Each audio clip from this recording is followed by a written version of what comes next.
वंदे देवोमापतिं सुरगुरुं वंदे जगत्कारणं वंदे पन्नगभूषणं मृगधरां वंदे पशूनां पतिं वंदे सूरशशाङ्कवर्णनयनं वंदे मुकुन्दप्रियं वंदे भक्तजनार्तिहं च वरदं वंदे शिवं शंकरम्। तो जैसा कि कल हमने माता सती के जन्म की कथा का श्रवण किया था, कैसे ब्रह्मा जी ने भगवती शिवा की आराधना की और कैसे दक्ष प्रजापति ने भी भगवती शिवा की आराधना की, यह सब हमने श्रवण किया। अब हम उसके आगे की कथा को कहते हैं। तब ब्रह्मा जी कहते हैं, हे मुनिवर, उसके बाद एक बार मैंने अपने पिता के पास बैठी हुई सती को तुम्हारे साथ वहां जाकर देखा। पिता द्वारा हम दोनों को प्रणाम करते देखकर लोक लीला का अनुसरण करने वाली उस सती ने भी हम लोगों को प्रणाम किया।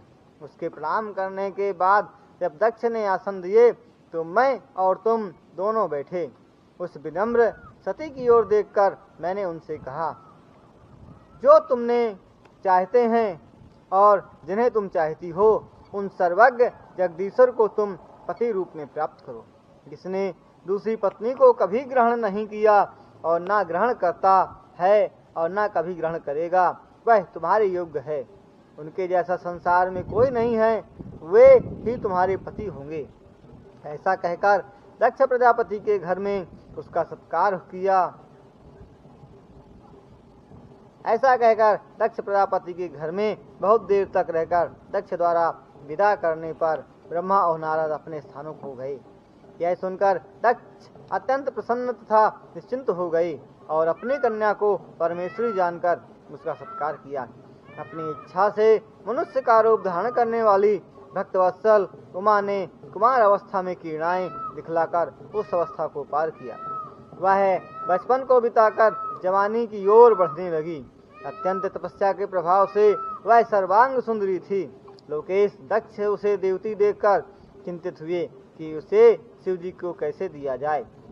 वह सती भी दिन प्रतिदिन शिव को प्राप्त करने के लिए उत्सुक होने लगी और वह पिता की मानसिक स्थिति को जानकर अपनी माता के पास आई और शिव जी को पति स्वरूप में प्राप्त करने के लिए तपस्या करना चाहती है। आप मुझे आज्ञा दीजिए, ऐसा सती परमेश्वरी ने अपने माता वीरणी से कहा। उसके बाद माता की आज्ञा पाकर दृढ़व्रत वाली वह सती घर में ही शिव को पति रूप में पाने के लिए उनकी आराधना करने लगी। अश्विन मास की नंदा तिथि के दिन गुड़ चावल और नमक से पूजा करते सती ने उसे शिव जी को अर्पण किया। कार्तिक मास की चतुर्दशी तिथि के दिन मालपुए तथा खीर से शिव जी की पूजा कर उनका स्मरण किया। मार्गशीर्ष कृष्ण पक्ष की अष्टमी तिथि को जौ तिल तथा चावलों से शिव का पूजन कर दिनों को बिताती थी।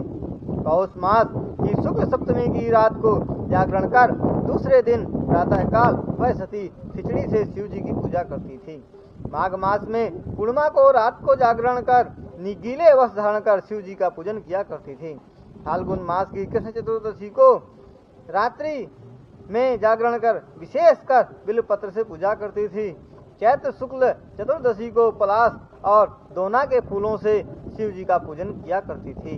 वैष्णव शुक्ल तृतीया को नए तिल जौ चावलों से शिव का पूजन कर उस मास को इसी विधि से बिताती थी। ज्येष्ठ पूर्णिमा को निराहार रहकर वस्त्र तथा बृहति के फूलों से शिव जी का पूजन कर उस मास को इसी विधि से बिताती थी। आषाढ़ शुक्ल चतुर्दशी को वह काले वस्त्र तथा बृहति के फूलों से शिव जी का पूजन किया करती थी। श्रावण शुक्ल षष्टमी तथा चतुर्दशी को वह पवित्र यज्ञोपवीत वस्त्रों द्वारा शिव जी की पूजा किया करती थी। भाद्रपद कृष्ण पक्ष की त्रयोदशी के दिन अनेक प्रकार के फूलों तथा फलों से शिव जी की पूजा कर वह चतुर्दशी को केवल जल में आहार किया करती थी। अनेक प्रकार के फूलों फलों तथा उस समय हुई फसल से परिमित आहार करके शिव जी का जप करती हुई शिवार्चन किया करती थी। वह अपनी इच्छा से मनुष्य का रूप धारण की हुई सती महीनों तथा सभी दिनों में शिव पूजा में तत्पर एवं दृढ़व्रत रहती थी। इस प्रकार सावधान होकर संपूर्ण नंदाव्रत को समाप्त करके प्रेम से शिव का ध्यान करती हुई वह निश्चल हो गई। हे मुनिवर, इसके बाद सभी देवता मुनिगण और मुझ ब्रह्मा को आगे करके विष्णु भगवान भी सती के तप को देखने के लिए वहां गए। देवताओं ने वहां आकर मूर्तिमती दूसरी सिद्धि की भांति शिव जी के ध्यान में मग्न होकर सिद्ध अवस्था को प्राप्त हो चुकी सती को देखा। प्रसन्नचित होकर विष्णु आदि सभी देवताओं ने तथा नतमस्तक होकर मुनियों ने हाथ जोड़कर सती को प्रणाम किया। उसके बाद विष्णु आदि देवता तथा देवर्षि आश्चर्यचकित होकर सती के तप की प्रशंसा करने लगे। उस सती को प्रणाम करने के बाद वे देवता तथा मुनियम शिव प्रिय कैलाश पर्वत की ओर गए। सावित्री के साथ मैं ब्रह्मा और लक्ष्मी के साथ विष्णु भगवान भी शिव के पास गए। वहां पहुंचकर शिव जी को देखकर चकित हो प्रणाम कर हाथ जोड़कर विनम्र भाव से अनेक स्तोत्रों से उनकी स्तुति करने लगे। तब देवताओं ने कहा, जिससे यह चर चराचर सृष्टि उत्पन्न हुई है, ऐसे पुरुष महेश परेश तथा महात्मा आपको नमस्कार है। संपूर्ण सृष्टि के आदि कारण चैतन्य स्वरूप सर्वश्रेष्ठ निर्विकार प्रकृति तथा पुरुष से परे रहने वाले पर ब्रह्म को जो इसकी रचना करता है, जिसके यह प्रकाशमान होता है, जिससे यह है कि ये जिसका यह है, जहाँ से आप हैं, जो इससे परे है, परे से परे है, जो निर्विकारी प्रभु अपनी आत्मा में इन सबको देखता है, उस स्वयंभू देव को हम नमस्कार करते हैं। अतीन्द्रिय शक्तियुक्त पर साक्षी सर्वात्मा अनेक रूपों को धारण करने वाले आत्मा स्वरूप तथा तपस्या करने वाले परब्रह्म की हम सब शरण में आए हैं, जिसके पद को देवता ऋषि तथा सिद्ध भी नहीं जान सके, तो फिर और कौन जान सकता है। मुक्त संग वाले उत्तम साधुजन जिनके पद अक्षत लोक तथा चरित्र को देखना चाहते हैं, वे आप हमारी शरण हैं। यद्यपि दुख देने वाले जन्म मरण आदि विकार आपको व्याप्त नहीं होते, तो भी आप अपनी माया से उन्हें ग्रहण करते हैं। आश्चर्यकारक कर्मों को करने वाले परेश वाणी से परे रहने वाले पर ब्रह्म परमात्मा आपको नमस्कार है। रूप रहित महान स्वरूपवान पर अनंत शक्ति त्रिलोकपति सबके साक्षी और सर्वत्र गतिशील आत्म प्रदीप मोक्ष पद की सुख स्वरूपी संपत्ति ज्ञान स्वरूप व्यापक तथा ईश्वर आपको नमस्कार है। सत्कर्म द्वारा सुख से प्राप्त होने योग्य कैवल्यपति पुरुष परेश सब कुछ देने वाले आपको नमस्कार है। क्षेत्र यज्ञ आत्मस्वरूप ये सब प्रत्ययों के कारण आपको नमस्कार है। सबके अध्यक्ष महान मूल प्रकृति पुरुष परेश सब कुछ देने वाले आपको नमस्कार है। त्रिनेत्र पांच मुख सदैव तेज स्वरूप आपको नमस्कार है। सभी इंद्रियों और गुणों को देने वाले हे निष्करण आपको नमस्कार है। तीनों लोकों के कारण अपवर्ग स्वरूप आपको नमस्कार है। मोक्ष प्रदान करने वाले शरणागत को शीघ्र तारने वाले सभी वेद शास्त्रों के समुद्र परमेष्टि भक्त और गुणों से के आश्रित आपको नमस्कार है। गुण रूपी अरण से आच्छन्न चैतन्य अग्नि स्वरूप परमेश्वर महेश्वर मूर्खों के लिए दुर्लभ और ज्ञानियों के हृदय पर निवास करने वाले आपको सदैव नमस्कार है। मनुष्यों के बंधनों को काटने वाले सद भक्तों को मुक्ति देने वाले स्वप्रकाश नित्य अव्यय निरंतर चैतन्य स्वरूप अंतर्दृष्टा सभी प्रकार के विकारों से रहित सर्वश्रेष्ठ ईश्वर को धारण करने वाले धर्म अर्थ काम मोक्ष जिनको सदा भजते हैं, जिनसे मनोवांछित सदगति की कामना की जाती है, वे आप हमारे लिए कठोर ना होकर प्रसन्न होइए। आपको नमस्कार है। जो आपके अनन्य भक्त हैं, वे आपसे किसी भी वस्तु को प्राप्त करने की इच्छा नहीं करते। वे तो केवल आपके परम मंगलमय चरित्र का गान किया करते हैं। अस्पष्ट आकृति वाले विभु परम अध्यात्म योग द्वारा प्राप्त होने योग्य परिपूर्ण अक्षर ब्रह्म की हम स्तुति करते हैं। इंद्रियों की शक्ति से परे स्वयं आधार रहित किंतु संसार के आधार स्वरूप कारण रहित आदि अंत रहित सूक्ष्म सभी के स्वामी आपको हम प्रणाम करते हैं। विष्णु आदि समस्त देवता सभी लोग चर अचर की सृष्टि जिन्होंने नाम तथा रूप के भेद से अपनी छोटी सी कला से की है। आग की चिंगारियां सूर्य की किरणें जो बार बार निकलती हैं और समाप्त हो जाती हैं, यह आपका गौण प्रभाव है। हे भगवान, ना आप देव हैं, ना असुर हैं, ना मनुष्य हैं, ना पशु पक्षी आदि हैं, ना ब्राह्मण हैं, ना स्त्री हैं, ना नपुंसक हैं, ना पुरुष हैं, ना सत्स्वरूप हैं और ना असत रूप हैं। अतः आपका कोई रूप नहीं है। ऊपर जिन रूपों का निषेध किया, उनसे जो शेष बचता है वह आपका ही स्वरूप है। आप संसार के कर्ता, पालक तथा उसका विनाश करने वाले शिवात्मा हैं। ऐसे ईश्वर आपको नमस्कार है। योग में तत्पर चित्त होकर जिस योग में आसक्त मन वाले परम योगी आपको देखते हैं, ऐसे आपको हम नमस्कार करते हैं।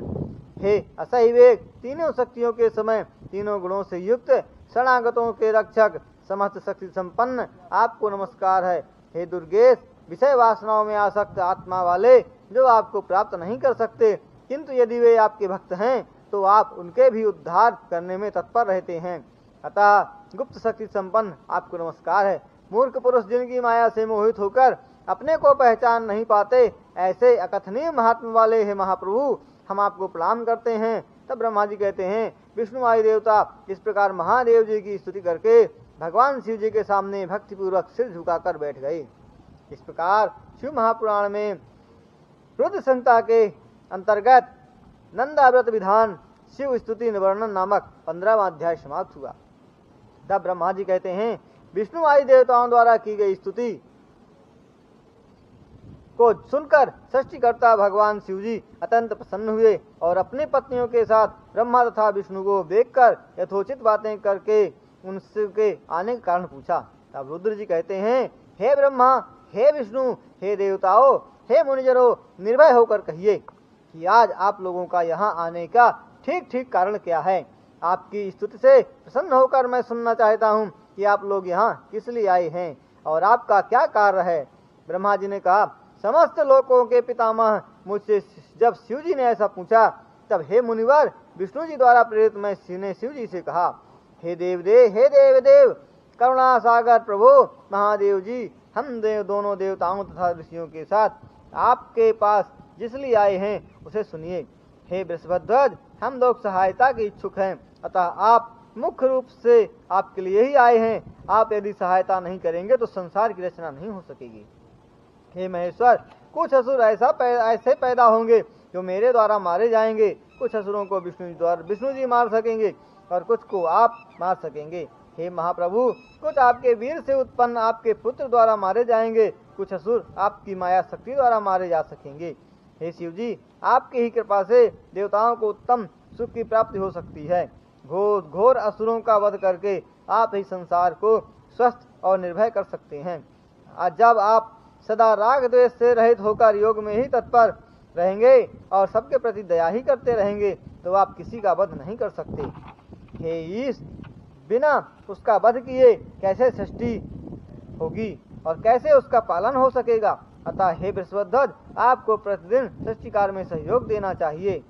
यदि सृष्टि पालन और संहार ये कार्य नहीं किए जाएंगे तो उस समय हमारे तथा माया के ये रूप भेद सार्थक नहीं कहे जाएंगे। हम तीनों एक स्वरूप होते हुए भी कार्य भेद से अलग अलग कहे जाते हैं। यदि कार्य भेद सिद्ध नहीं हुआ तो हम लोगों का रूप भेद सर्वथा व्यर्थ है। परमात्मा महेश्वर अपनी माया के कारण से ही एक होते हुए भी तीन रूपों को धारण किए हैं। वैसे प्रभु अपनी लीलाओं से स्वतंत्र हैं। शिव जी के बाएं अंग से विष्णु, दाहिने अंग से मैं ब्रह्मा और उनके हृदय से पूर्ण तनु आप उत्पन्न हुए हैं। हे सनातन, इस प्रकार भिन्न स्वरूप वाले हम तीनों रूपों में बटे हुए हैं। एक प्रकार से हम शिव शिवा के पुत्र स्वरूप हैं, ऐसा समझना चाहिए। हे प्रभु, आपके आदेश से मैं ब्रह्मा विष्णु जी संसार का कार्य करने के लिए स्त्री सहित हो गए हैं। इसलिए आप भी संसार के कल्याण के लिए और देवताओं को सुखी करने के लिए एक सुंदरी स्त्री को पत्नी रूप में स्वीकार कर लीजिए। हे महेशान, एक पुरानी बात मुझे याद आ गई, उसे भी सुनिए। शिव रूप धारण करके जो आपने हम दोनों को के सामने पहले कहा था, हे ब्रह्मा, मेरा जो सर्वश्रेष्ठ रूप है वह तुम्हारे अंग से उत्पन्न होकर संसार में रुद्र नाम से प्रसिद्ध होगा। सृष्टिकर्ता ब्रह्मा हुए, पालन करने वाले विष्णु हुए और अपने गुण के समान आकृति वाला प्रलयकाली रुद्र होऊंगा। हे एक स्त्री से विवाह कर संसार के कार्यों का सम्यक प्रकार से निर्वाह करूंगा। अपनी इन बातों का स्मरण कर अपनी प्रतिज्ञा पूर्ण कीजिए। हे स्वामी, आपकी आज्ञा से मैं सृष्टि करता हूँ। विष्णु भगवान उनका पालन करते हैं और उनका विनाश करते हैं और उनका विनाश करने के लिए आप स्वयं शिव रूप से प्रकट हुए हैं। आपके बिना हम लोग अपने अपने कार्यों में लगे रहने पर भी उनको करने में समर्थ नहीं है। इसलिए संसार के कार्यों को करने के लिए उद्यत एक कामनी का आप वर्ण कर लीजिए। ये जिस प्रकार विष्णु जी की लक्ष्मी है और मेरी सावित्री जी हैं, उसी तरह से हे शिव जी एक सहचरी को आप भी ग्रहण कर लें। तब ब्रह्मा जी कहते हैं, मुझ ब्रह्मा के इन वचनों को सुनकर प्रसन्न होकर शिव जी ने विष्णु जी के सामने मुझसे कहा। शिव जी कहते हैं, हे ब्रह्मा जी, हे विष्णु जी, आप दोनों ही मेरे प्रिय हैं। आप दोनों को देखकर मुझे अत्यंत आनंद होता है। आप दोनों देवताओं में श्रेष्ठ हैं, तीनों लोगों के स्वामी हैं, संसार के कार्य में तत्पर आप लोगों के वचन महत्वपूर्ण हैं। देवताओं में श्रेष्ठ आप दोनों सुनिए, मेरा विवाह करना उचित नहीं है, क्योंकि मैं तप में तत्पर रहता हूँ, विरक्त हूँ और मैं सुप्रसिद्ध योगी हूँ जो निवृत्ति के उत्तम मार्ग में स्थित है। अपनी आत्मा में रमण करता हूँ, अज्ञान रहित है, अवधूत शरीर वाला ज्ञानी, अपने को देखने वाला, काम विकार रहित, अविकारी, अभोगी, सदा पवित्र तथा अमंगल है। बोलो उसे स्त्री का क्या प्रयोजन है? मुझे सदा केवल योग में लगे रहने पर ही आनंद है। ज्ञानी पुरुष ही काम का बहुत आदर किया करते हैं। विवाह करना संसार में सबसे बड़ा बंधन समझना चाहिए, इसलिए उस ओर मेरी थोड़ी भी रुचि नहीं है। मैं आपसे सत्य कह रहा हूँ कि जब कि मैं उस ओर विचार करता हूँ तो उसमें मेरा कोई स्वार्थ नहीं है, ना उस ओर मेरी प्रवृत्ति है। मैं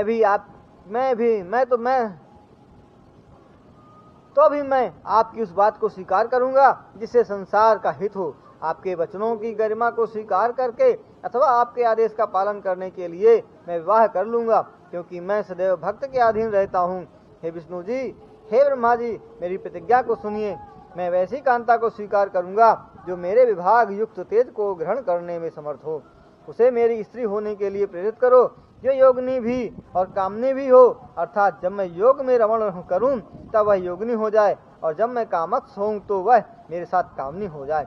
इसे वेद को जानने वाले विद्वान अक्षर कहते हैं। वे भी उस ज्योति स्वरूप का सनातन शिव का चिंतन किया करते हैं। हे ब्रह्मा जी, जब मैं उसकी चिंता में आसक्त होऊंगा, ऐसी स्थिति में वह मेरे कार्यों में विघ्न करने वाली ना हो जाए, नहीं तो वह दुखी हो जाएगी।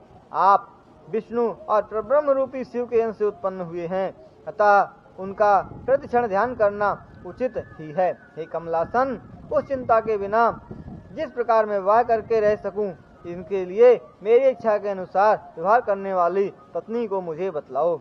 हे ब्रह्मा जी, उससे भी आप मेरे हित में एक शर्त को स्वीकार कीजिए। यदि मेरे कथन पर अविश्वास होगा तो मैं उसे छोड़ दूंगा। तब ब्रह्मा जी कहते हैं, इस प्रकार शिव जी की बातों को सुनकर विष्णु जी के साथ मैंने प्रसन्न एवं विनम्र होकर कहा, हे नाथ, हे प्रभु, हे महेशान, जैसी स्त्री का आपने निर्देश किया है वैसी ही स्त्री का प्रेम पूर्वक निर्देश करता हूँ। संसार के कार्यों को सिद्ध करने वाली उमा का जन्म पृथक रूप से हुआ है। जिस प्रकार वे पहले सरस्वती तथा लक्ष्मी के रूपों में प्रकट हुई थी, लक्ष्मी भगवान विष्णु की और मेरी ब्रह्मा की सरस्वती पत्नी हुई, हमारे लोक कार्यों को करने के लिए उसका तीसरा स्वरूप हमारे लिए प्रकट हुआ। हे विभु, दक्ष प्रजापति की सती नाम वाली कन्या जैसी आप चाहते हैं वैसी ही पत्नी होगी, जो सबका हित करेगी। हे देवताओं के स्वामी, वह आपको पति रूप में प्राप्त करने के लिए कठोर व्रत धारण कर तपस्या कर रही है। हे महेश्वर, आप कृपा कर उन्हें वर देने के लिए जाइए, उन्हें उनकी इच्छा के अनुकूल वर देकर उनके साथ विवाह कर लीजिए। हे शिव जी, विष्णु जी, मेरी और सभी देवताओं की इच्छा है, आप कृपा करके उसे पूरा कीजिए, जिससे हम आदर पूर्वक विवाह उत्सव देख सकें, जिससे तीनों लोगों का सुख को देने वाला परम मंगल हो सके और जिससे सब प्रकार के कष्टों का विनाश हो। मेरे इतना कहने के पश्चात अच्युत मधुसूदन ने अपनी लीला से स्वरूप धारण करने वाले बोलते हुए शिव जी से कहा। तब विष्णु जी कहते हैं, हे देव देव महादेव, करुणा के समुद्र शिव जी, जो भी ब्रह्मा जी ने कहा है वह सब निसंदेह मेरा ही कथन समझें। हे शिव जी, मेरे ऊपर कृपा करके आप विवाह कर स्वीकार करें, तीनों लोगों को अपनी प्रद से स्नात कीजिए। तो ब्रह्मा जी कहते, हे मुनिवर, इतना कहकर भगवान विष्णु चुप हो गए। तदंतर भगवान वत्सल प्रभु ने हंसकर तथास्तु ऐसा कहा। हम लोग शिव जी की अनुमति पाकर प्रसन्न होकर अपनी अपनी पत्नियों के साथ लेकर मुनियों के साथ अपने अपने स्थानों को चले गए। क्या है, शिव महापुराण में ब्रह्मा विष्णु द्वारा की गई शिव प्रार्थना नामक 16वां अध्याय संपन्न हुआ। तब ब्रह्मा जी कहते, हे मुनिवर, इस प्रकार सभी देवताओं के कहने पर सती ने शिव जी की आदर पूर्वक स्तुति की। जिस प्रकार उसने शिव से वर पाया, उसे आप सुनिए। उसके बाद सती ने फिर अश्विन मास के शुक्ल पक्ष की अष्टमी के दिन भक्ति पूर्वक सर्वेश शिव जी की पूजा की। इस प्रकार नंदा व्रत के पूर्ण हो जाने पर दूसरे दिन नौमी तिथि को दिन में जब वह ध्यान मग्न थी तो शिव जी उसके सामने प्रकट हुए। सर्वांग सुंदर, गौरवर्ण, 5 मुख, 3 नेत्र, चंद्रशेखर, प्रसन्नचित, शितिकंठ, चतुर्भुज, त्रिशूल, जटाजूट, अभय दाम देने वाले भस्म से दे दीप्यमान, सिर पर गंगा जी को धारण किए हुए, संपूर्ण शरीर अवयवों से मन को हरने वाले, महान शोभा के घर, करोड़ों चंद्रमा के समान सुंदर मुख वाले, करोड़ों कामदेवों के समान कांति वाले, स्त्री जनों को प्रिय लगने वाली आकृति वाले, इस प्रकार के परम प्रभु शिव जी को अपने सामने देखकर लज्जा से नीचे की ओर मुख करके सती ने उनके चरणों को प्रणाम किया। सद्व्रत को करने वाली उस सती को अपनी पत्नी के रूप में चाहते हुए भी शिव जी ने उससे कहा, महादेव कहते हैं, घोर तपस्या करने वाली दक्ष पुत्री, मैं तुम्हारे इस व्रत से प्रसन्न हूँ। तुम्हारा जो इच्छित वर हो उसे मांगो, मैं तुम्हें दूंगा। जब ब्रह्मा जी कहते हैं, संसार के स्वामी महादेव जी ने उसके भाव को जानते हुए भी उसके वचनों को सुनने की इच्छा से उससे वर मांगो कहा। वह भी लज्जा के कारण उस बात को नहीं कह सकी जो उसके हृदय में थी। केवल वह शिव जी के वचनों को सुनकर अत्यंत प्रेम मग्न हो गई। इसे जानकर भक्तवत्सल शिव जी अत्यंत प्रसन्न हो गए। सज्जनों के हृदय की गति को जानने वाले शिव जी सती की भक्ति के वश में होकर शीघ्र ही वर मांगो कहने लगे। अपने लज्जा भाव को धारण कर सती ने शिव जी से कहा, हे वरद, आप अपनी इच्छा से जो वर देना चाहें वह मुझे दीजिए। तब भक्तवत्सल शिव जी ने सती की वाक्य को पूरा होने से पहले ही उससे कहा, तुम मेरी पत्नी हो जाओ। इस प्रकार अपने मन के अनुकूल शिव जी के वचन को सुनकर मन ही मन प्रसन्न होकर सती चुप रही। काम भावना युक्त शिव जी के सामने वह मंद मुस्कान करती हुई सती काम को बढ़ाने वाले हाव भावों को करने लगी। उसके बाद सती के हाव भावों को स्वीकार कर श्रृंगार रस ने उन दोनों के हृदय में प्रवेश किया। हे देवर्षि, संसारिक लीला का अनुसरण करने वाले उन दोनों के मन में उस श्रृंगार रस का प्रवेश हो जाने से चित्रा नक्षत्र से युक्त चंद्रमा की भांति अनुपम शोभा हो गई। स्निग्ध जंजन के समान कांति वाली सती शिव जी को पाकर उस प्रकार शोभित हुई जैसे अभ्रलेखा चंद्रमा को पाकर शोभित होती है। तब वह सती प्रसन्न होकर हाथ जोड़कर भक्तवत्सल शिव जी से नतमस्तक होकर कहने लगी। तब सती कहती है, हे देव महादेव, जगतपति, मेरे पिताजी के सामने विवाह विधि द्वारा आप मुझे ग्रहण करें। ब्रह्मा जी ने कहा। इस प्रकार सती के वचनों को सुनकर भक्तवत्सल शिव जी ने उनकी प्रार्थना को स्वीकार कर सती की ओर प्रेम पूर्वक देखा। सती भी भक्ति पूर्वक शिव जी को प्रणाम कर और उनसे आज्ञा लेकर प्रसन्नता पूर्वक अपनी माता के पास आई। इधर शिव जी ने भी अपने आश्रम हिमालय में जाकर दाक्षायणी सती के विरह में ध्यान नमग्न नहीं हो सके। उसके बाद हे देवर्षि, संसारिक गति को स्वीकार कर शिव जी के मन से मेरा स्मरण किया। त्रिशूल धारण करने वाले शिव जी द्वारा ध्यान किया गया मैं शीघ्र ही उनकी सिद्धि से प्रेरित होकर उनके समीप पहुंचा। हिमालय जिस चोटी पर वे सती के वियोग में बैठे हुए थे, वहां मैं हेतात सरस्वती जी को साथ लेकर पहुंचा। हे देवर्षि, सरस्वती के साथ मुझे आया हुआ देखकर प्रभु शिव जी ने सती के प्रेम में बनकर मुझसे कहा। शिव जी ने कहा, हे ब्रह्मा जी, मैं इस समय विवाह रूपी स्वार्थ में लगा हूँ। मुझे स्वार्थ में इस समय अपनापन प्रतीत हो रहा है। दक्ष प्रजापति की पुत्री सती ने भक्ति पूर्वक मेरी आराधना की और मैंने भी नंदाव्रत के प्रभाव से उसे वरदान दे दिया। हे ब्रह्मा जी, उसने मुझसे पति रूप में वर्ण किया और मैंने भी प्रसन्न होकर उसको पत्नी रूप में स्वीकार कर लिया है। दक्ष प्रजापति की कन्या सती ने मुझसे प्रार्थना की है, हे जगतपति, आप मेरे पिताजी के सामने मुझे ग्रहण करें। हे ब्रह्मा जी, मैं उसकी भक्ति से प्रसन्न होकर वह भी स्वीकार कर लिया। वह अपनी माँ के घर चली गई और मैं यहाँ चला आया। इसलिए तुम मेरी आज्ञा से दक्ष के घर जाकर उससे कहो कि वह शीघ्र ही मुझे कन्या दान दे। सभी विद्याओं को जानने वाले ब्रह्मा जी दक्ष प्रजापति को समझाकर तुम ऐसा करो जिससे मेरा सती वियोग दूर हो जाए। ब्रह्मा जी कहते हैं, इतना कहकर महादेव जी के समीप में बैठी हुई सरस्वती को देखकर सती के वियोग के कष्ट का अनुभव करने लगी। मैं उनसे आज्ञा पाकर कृतकृत्य और प्रसन्न होकर उन भक्तवत्सल शिव जी को संसार का स्वामी कहने लगा। ब्रह्मा जी ने कहा, हे भगवान, हे शिव जी, जो आपने विचार कर निश्चिंत रूप से कहा है, हे बृहस्पतिध्वज, उसमें देवताओं का तथा मेरा भी स्वार्थ है। यद्यपि दक्ष प्रजापति को आपको अपनी कन्या स्वयं ही देगा, फिर भी मैं आपकी बात को तुझसे कहता हूँ। ब्रह्मा जी ने कहा। इस प्रकार सर्वेश्वर प्रभु महादेव जी से कहकर अत्यंत वेग से चलने वाले रथ में बैठकर दक्ष के घर गया। तब नारद जी कहते हैं, हे विधि, हे प्राग, हे महाभाग, हे बोलने वालों में श्रेष्ठ, सती के घर चले जाने के बाद उसके बाद दक्ष ने क्या किया? तब ब्रह्मा जी कहते हैं, तपस्या करने के बाद इच्छानुकूल वर पाकर उस सती ने घर आकर अपने माता पिता को प्रणाम किया। सती की भक्ति से प्रसन्न शिव जी द्वारा प्राप्त वरदान की चर्चा उसने अपनी सखी से माता पिता को सुनवा दी। सखी द्वारा उसके माता पिता उस समाचार को सुनकर आनंद मग्न होकर घर में उत्सव मनाने लगे। उदार बुद्धि दक्ष ने ब्राह्मणों को दक्षिणा दी। वीरणी ने अंधों तथा दीनों को दान दिया। वीरणी अपनी कन्या का आलिंगन कर तथा उसका माथा सूंघकर प्रसन्न होकर बार बार उसकी प्रशंसा करने लगी। तदंतर कुछ समय बीत जाने पर धर्मात्मा दक्ष ने सोचा कि शिव जी को यह पुत्री कैसे दी जाए। महादेव जी यहाँ आकर प्रसन्न होकर चले गए, अब फिर से इस कन्या के लिए यहाँ कैसे आएंगे? यदि मैं विधिवत किसी को शिव जी के पास भेजूं और उन्होंने स्वीकार नहीं किया तो हमारी यह याचना व्यर्थ हो जाएगी। अतः यह उचित नहीं है। अथवा मैं अपनी कन्या के साथ उन शिव जी की पूजा करूंगा जिससे स्वयं कार्य की सिद्धि हो जाए। सती द्वारा उत्तम प्रकार से पूजा किए जाने पर वे भी उसे पत्नी के रूप में चाहेंगे, जैसा कि उन्होंने पहले सती को वरदान दिया ही है। इस प्रकार दक्ष प्रजापति विचार कर ही रहे थे कि तब तक मैं एकाएक सरस्वती जी को साथ लेकर वहां पहुंच गया। मुझ अपने पिता को आया हुआ देखकर दक्ष ने प्रणाम कर यथोचित आसन आदि दिया। संपूर्ण लोकों के स्वामी मुझे वहां आया हुआ देखकर, यद्यपि वह उस समय चिंतित था, फिर भी प्रसन्न होकर उसने मेरे आने का कारण पूछा। दक्ष ने कहा, हे जगत गुरु, हे सृष्टिकर्ता, आप किस लिए यहाँ आए हैं? मेरे ऊपर कृपा करके उससे कहिए।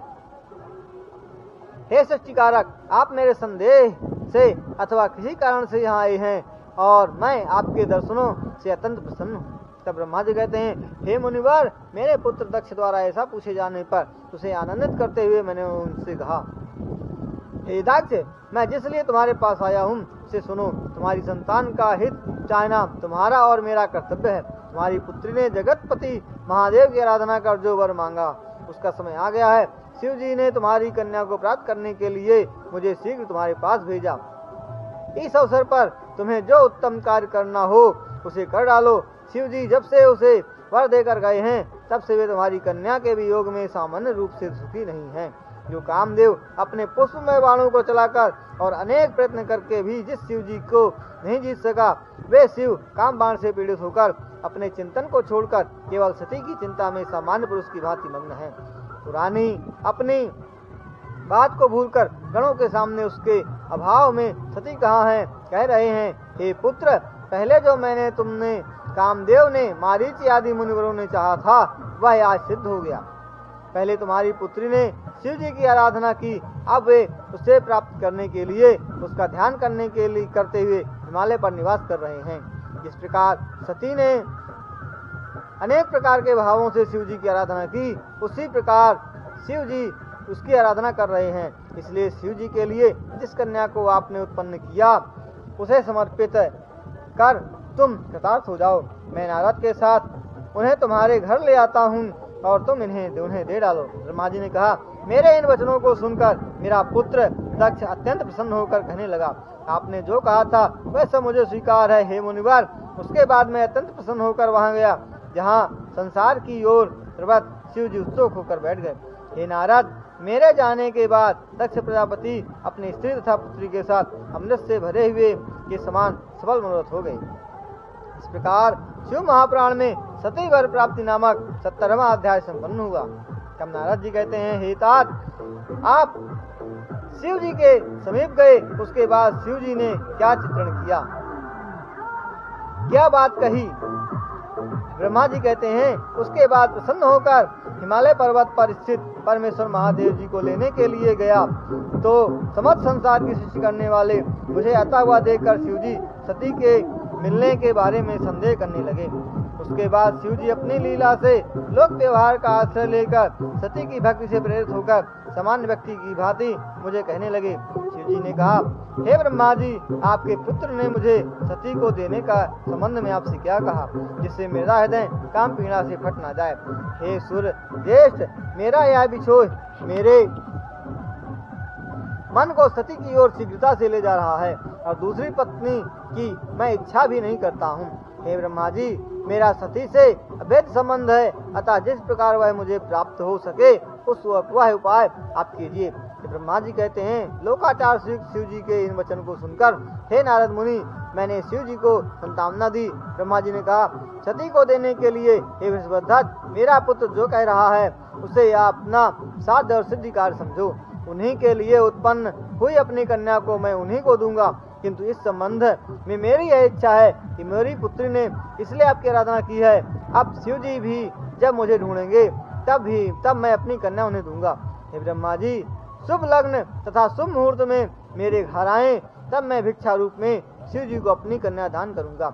हे बृहस्पतिध्वज, दक्ष ने मुझसे ऐसा कहा, इसलिए आप शुभ मुहूर्त में उसके घर जाकर उस सती को ले आइए। इस प्रकार मेरी बातों को सुनकर शिव जी ने लोक व्यवहार के अनुसार हे मुनिवर मुझसे हंसते हुए कहा।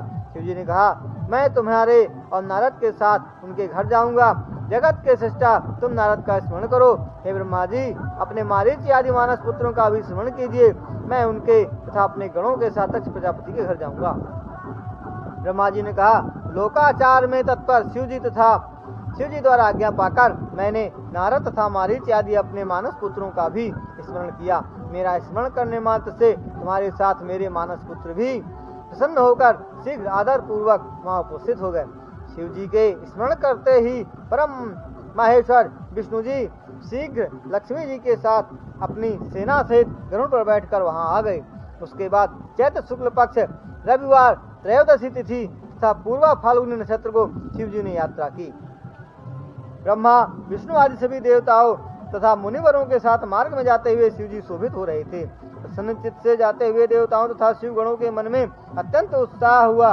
हाथी बैल, बाघ, सर्पजटा, चंद्रकला ये सभी शिव जी की इच्छा से यथोचित भूषण हो गए। तदंतर बलवान योगी नंदीश्वर के साथ वे शिव जी विष्णु आदि को लेकर दक्ष प्रजापति के घर पहुँचे। तब विनम्र दक्ष प्रसन्न होकर सपरिवार उसके सामने गया। मुनिवरों के साथ क्रमशः बैठे हुए सभी देवताओं का दक्ष प्रजापति ने उस समय स्वयं सत्कार किया। सभी देवताओं तथा मुनिगणों को लेकर दक्ष प्रजापति शिव जी को घर के भीतर ले आए। प्रसन्नचित होकर दक्ष ने उत्तम आसन देकर विधि विधान से के साथ शिव जी की पूजा की।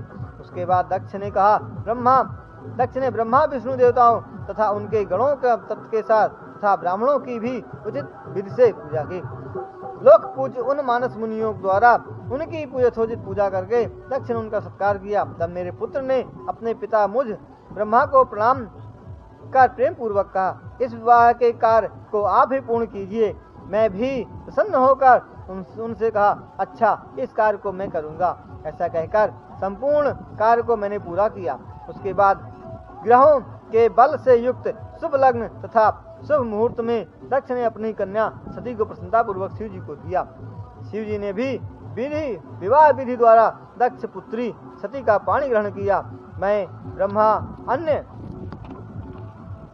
देवता तथा मुनिजन भी सभी ने शिव जी को प्रणाम किया और विधि पूर्वक प्रकार से स्तुति की। उस समय नाच गाने के साथ महान उत्सव हुआ। उसे देखकर सभी देवता और मुनीश्वर अत्यंत आनंदित हुए। उस समय मेरा पुत्र दक्ष शिव जी को अपनी कन्या देकर कृतकृत्य हो गया और यह संपूर्ण मंगल के घर शिव पार्वती प्रसन्न हुए।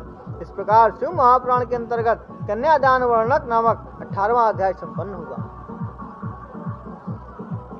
तब ब्रह्मा जी कहते हैं, प्रसन्न होकर दक्ष ने शिव जी को कन्यादान करके अनेक प्रकार के दहेज भी दिया और ब्राह्मणों को दक्षिणा दी। उसके बाद लक्ष्मी के साथ विष्णु भगवान ने शिव जी के पास जाकर हाथ जोड़कर यह कहा। विष्णु जी ने कहा, हे देवदेव महादेव, दया के समुद्र प्रभु, आप समस्त संसार के पिता और सती माता हैं। आप दोनों सज्जनों के कल्याण के लिए, दुष्टों को दंड देने के लिए अपनी लीला से अवतार धारण करते हैं। यह सनातनी श्रुति है। हे शिव जी, स्निग्ध नील अंजन के सदस्य वर्ण वाली दक्ष पुत्री के साथ आप उस प्रकार शोभित हो रहे हैं जैसे लक्ष्मी के साथ मैं शोभित होता हूँ। अब आप इस सती के साथ रहते हुए देवताओं तथा संसार में विचरण करने वाले मनुष्यों की रक्षा एवं कल्याण कीजिए।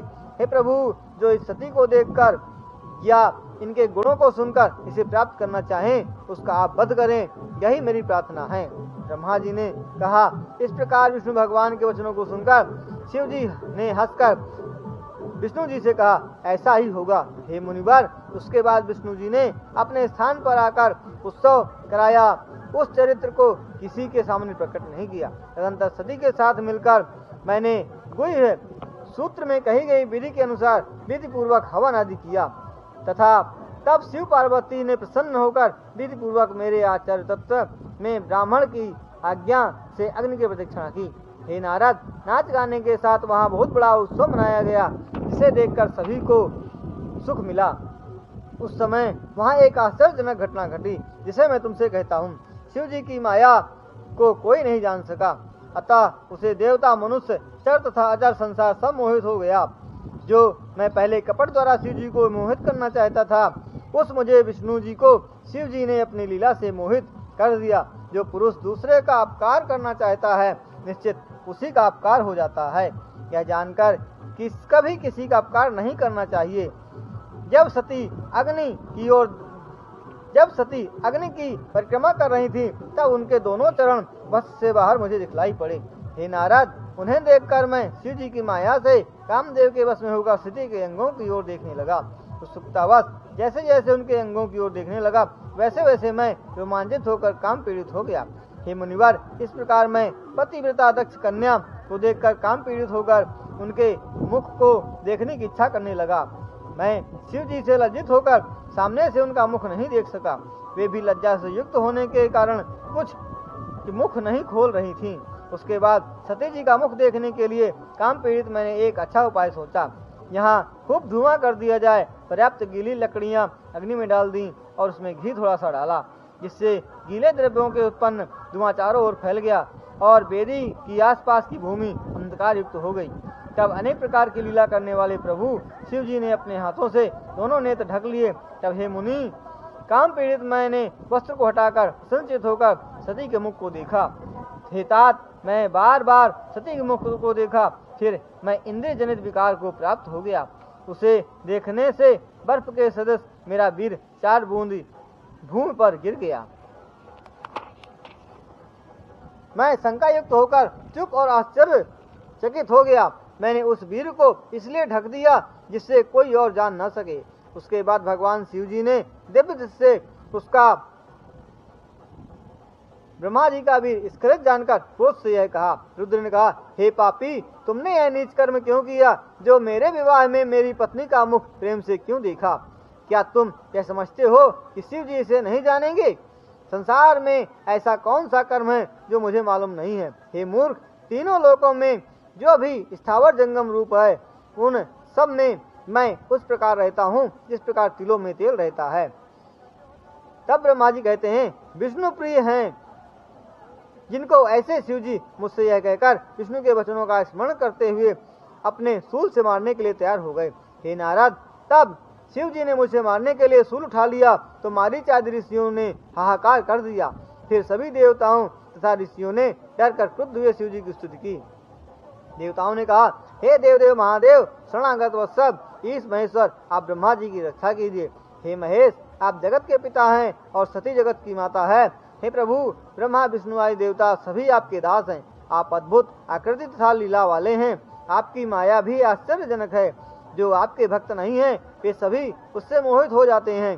ब्रह्मा जी ने कहा। इस प्रकार दीन भाव से देवताओं तथा मुनियों ने क्रोधपूर्ण महादेव जी की स्तुति की। दक्ष प्रजापति संकित होकर बार बार हाथ उठाकर समीप आकर शिव जी से कहने लगे, ऐसा मत कीजिए। उसके बाद जब शिव जी ने देखा कि दक्ष प्रजापति सामने आए हैं और विष्णु की प्रार्थना का भी उन्हें स्मरण हुआ, तब वे दक्ष के से अप्रिय वचन बोले। शिव जी ने कहा, मेरे अत्यंत भक्त विष्णु जी ने जो अभी कहा उसे हे प्रजापति मैंने स्वीकार किया था। विष्णु जी ने कहा था कि हे प्रभु, जो भी सती को काम वासना से देखेगा उसका वध कर देंगे। तदनुसार मैं ब्रह्मा को मारकर उस वचन को सत्य करता हूँ। सती को काम भावना से देखकर वीर त्याग करने वाले अपराधी ब्रह्मा का मैं अवश्य वध करता हूँ। ब्रह्मा जी ने कहा, देवताओं के स्वामी महादेव जी के क्रोधित हो जाकर इतना कहने पर देवता, मुनि, मनुष्य सभी कांपने लगे। बड़ा हाहाकार मच गया। चारों ओर उदासीनता छा गई और उसकी माया से मोहित हुआ मैं अत्यंत व्याकुल हो गया। फिर शिव जी को प्रसन्न करने में कुशल विष्णु भगवान ने इस प्रकार ब्रह्मा को मारने के लिए तत्पर शिव जी को प्रणाम करके उन्हें प्रसन्न किया और विविध प्रकार के स्त्रोतों से भक्त वत्सल शिव जी की स्तुति कर उन्हें मारने से रोकते हेतु यह कहा। विष्णु जी ने कहा, हे शिव जी, संसार के रचयिता ब्रह्मा का वध मत कीजिए। ये आज आपके शरण में आए हैं और आप शरण में आए हुए प्राणियों से प्यार करते हैं। मैं आपका अत्यंत प्रिय भक्त हूँ तथा मुझे भक्तराज कहते हैं। मेरी प्रार्थना को स्वीकार कर मेरे ऊपर कृपा कीजिए। हे नाथ, मेरी और भी बात सुनिए। हे शिव जी, मेरे ऊपर कृपा करके उसे स्वीकार कीजिए। हे शिव जी, यह 4 मुख वाला ब्रह्मा प्रजा की सृष्टि करने के लिए उत्पन्न हुआ है। इसे मार देने पर इस समय दूसरा कोई प्रजा सृष्टा नहीं है। हे नाथ, आपकी आज्ञा से हम तीनों देवता सृष्टि पालन संहार रूपी कार्यों को बार बार करेंगे। इन्हें मार देने पर आपके सृष्टिकार को कौन करेगा? इसलिए सृष्टि पालन विनाश करने वाले आप इसे मत मारिए। इसी ने दक्ष की कन्या सती को आपकी पत्नी बनाया। ब्रह्मा जी ने कहा, विष्णु द्वारा की गई इस प्रकार की स्तुति को सुनकर दंडवत शिव जी उन सबके सामने कहने लगे। तब शिव जी कहते हैं, देवताओं के देव रमापति विष्णु जी, मेरे प्राण प्रिय, इस दुष्ट को मारने से मुझे मत रोकिए। मैंने पहले तुम्हारी जिस प्रार्थना को स्वीकार किया था उसे मैं इस दुष्ट ब्रह्मा को मारकर पूरी करूंगा। अब मैं ही जड़ चेतन संपूर्ण सृष्टि की रचना किया करूंगा अथवा अपने तेज से दूसरे सृष्टिकर्ता को उत्पन्न करूंगा। इस ब्रह्मा को मारकर अपने प्रण को पूरा कर मैं एक सृष्टिकर्ता की रचना करता हूँ। क्षमा करके मुझे आप मत रोकिए। तब ब्रह्मा जी कहते हैं, विष्णु जी शिव जी के इस प्रकार के वचनों को सुनकर उन्हें रोकते हुए मुस्कुराते हुए बोले, हे विनाश के देवता, प्रतिज्ञा की